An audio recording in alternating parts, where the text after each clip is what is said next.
Hi, kiddos. I'm the Kiddos Kid Reporter. Today I will interview Alberto Carvalho, Superintendent of Miami-Dade Public Schools. Welcome, Alberto Carvalho. It's a pleasure meeting you. Today I will have some questions for you. What have been some of the most successful learning innovations you applied at Miami-Dade schools this year? So that's a very good question. So some of the most important initiatives that I'm proud of as superintendent and as a teacher and as a parent have to do with elements that have improved the school system. For example, choice, creating new magnet programs, allowing parents and students like you to choose the type of program that you want to study. So if you like law enforcement or medicine or science or performing arts or music and theater, create programs like that for you.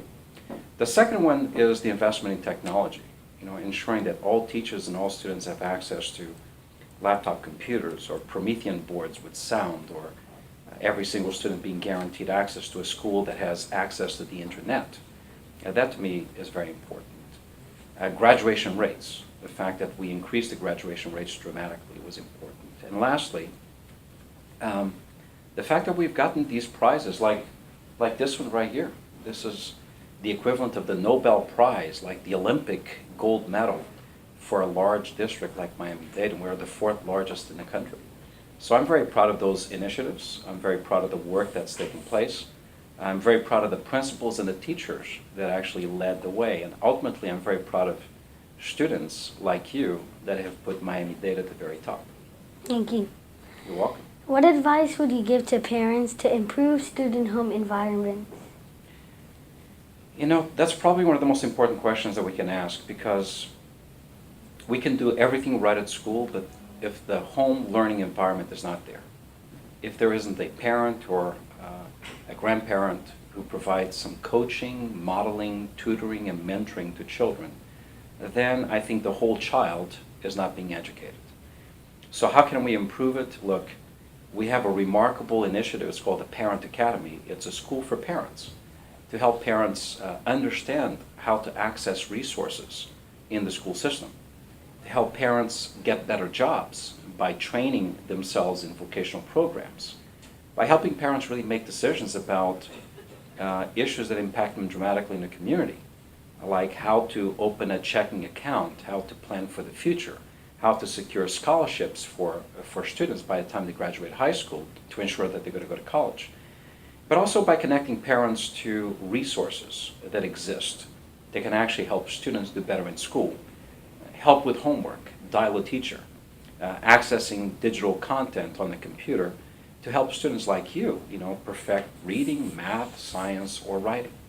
So the home learning environment is one that depends on the assistance that we as a system provide to parents, but also depends on parents showing up and doing their part in helping their children after the last bell in school. How am I doing so far? Cool, really good. Okay, I like it. Thank you. Thank you for the information. You're welcome. Did you know you wanted to be an education activist since you were young? No. So when I was young, about your age, how old are you? 9. 9 years old? Mm-hmm. You turned 9 recently? Yeah, like in October 9. Okay. So very recently. Mm-hmm. When I first agreed to this interview, I was told that you were 8 years old, so very, very recent. Happy birthday. Thank you. You're welcome. So when I was your age, I was very poor. And all I thought about was really, where am I going to eat? Where am I going to sleep? And do I get to actually finish school? After I was 8 or 9 years old through high school, do I get to finish? So I wasn't really not contemplating education as a career. But when I came to this country, I realized, as I realized back then even, that education was very important. To get to do things you really want, to get to accomplish things, to help others and yourself. You really can't do it without education. So I initially thought I was going to be a medical doctor, but I like to talk, and I like to heal people more with ideas and words than with medicine. And I made a decision to begin teaching I was a science teacher. I taught physics and chemistry, as well as mathematics. And then after that, I felt, education really could improve and should improve quickly. And rather than simply helping 30 or 40 students in one classroom, like your teacher has you as students, let me try to help many more students in a school. And then if I help those students in an entire school, let me try to help now all students and all teachers in an entire school system like Miami-Dade. So that's how I went from being a poor kid who had no interest in education to somebody who believed that he wanted to heal people with medicine, to somebody who believes, as I do today, they can actually help and heal more people through education. What advice would you give to children to be more productive at school? Be focused. Be focused. Today, I think being young, one of the biggest challenges that young people face are the distractions, right?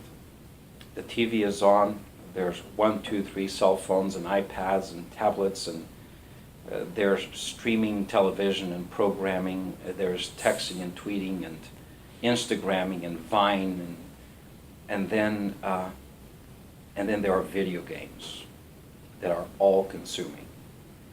And I think so much of that space that we have to live is consumed by so much of that sometimes we forget to pay attention to the important things. Back in the day when I went to school, there were no computers. Did you know that? When I was in school, there were no computers. There were no phones. There were no cell phones. My TV was a black and white TV, tiny TV. So, you know what I did? I read books, as many books as I possibly could read. Today it's different. You were born and are growing up in what we call a hyper-connected era. Do you know what that means? No. Hyper-connected. It's like you're connected to your phone. It's right there. When you go home, you have a computer that's connected to the internet, right? Mm-hmm. And you're always living a connected life. You access information, you play games, and you do a lot of things via the internet or a device that you have. Isn't that true? Yeah. Back in my day, that didn't happen. So I was allowed to be more focused because the distractions were not as pronounced. Today, it's a little bit different. It's a little bit different. So focus is important. Respecting a teacher as somebody who is the ultimate sage. You know what the word sage means? A sage is somebody who has a lot of knowledge and can actually influence somebody appropriately. So I think focusing on what one is to learn, not just the 3 R's of reading, writing, and arithmetic, but respect, responsibility, and restraint, respecting our teachers, respecting the value of education and knowledge. All those are very important. Can you describe Alberto Carvalho in 3 different words? 3 different words, huh? Yes, I can, because I actually have been described that way and I like it. So I'm going to use some words that I just used with you. I think I have 3 dimensions, okay? One is I take every opportunity to be a teacher. The opportunity to teach somebody something.